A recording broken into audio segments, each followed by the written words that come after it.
जय जगन्नाथ फ्रेंड्स मु आज आपण मानक सहित शेयर करने नहीं आसी ओडिशार फेमस केसरिया चावल खीर रेसिपी। चलतु एवं स्टार्ट करवा। प्रथमे गैस ऑन करी क्षीर को नख उषुम करदेबा। से उषुम क्षीर रे किछि केसर ऐड करवा।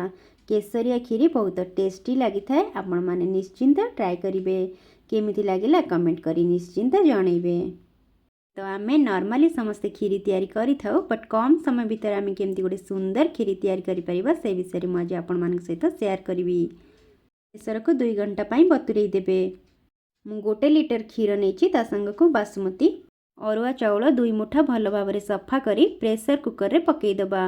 किछि लवंग 2टा तेजपत्र 4टा गुजराती ऐड करबा।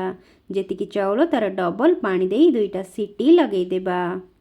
एमिति कले बहुत कम समय रे आमे खीरी प्रस्तुत करि परिबा। क्षीर फुटी फुटी अधा हो गलानी।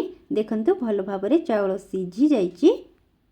आमे भल भाव रे चाउल को मेल्ट करि दबा माने टिके दबेई दबा। आपन को पाखरे जदि मैशर अछि तो मैशर रे टिके आलू जोथरे दबा होय सेथरे दबेई देबे। दबेई देले टिके गाढ़ा आसी जाए।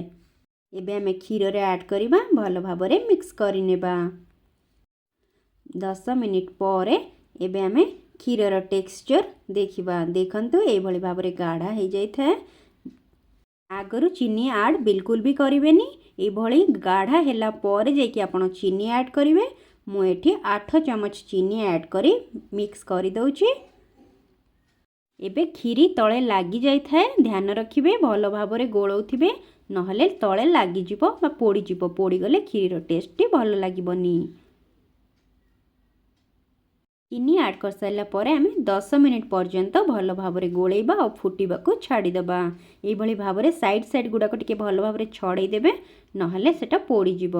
एबे गैस बंद करदबा। देखते 2 घंटा पर बढ़िया कलर आसी जाइए। आम केसर किछि ड्राई फ्रूट्स एंड केसर टिके ऐड करनेबा।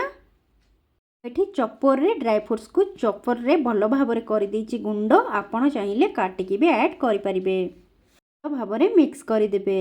एबे आमर बहलिया केसरिया खीरी बनिकी रेडी हो जाइए। मोर ये रेसिपी केमती लगिला कमेंट करके निश्चिंत जनइबे।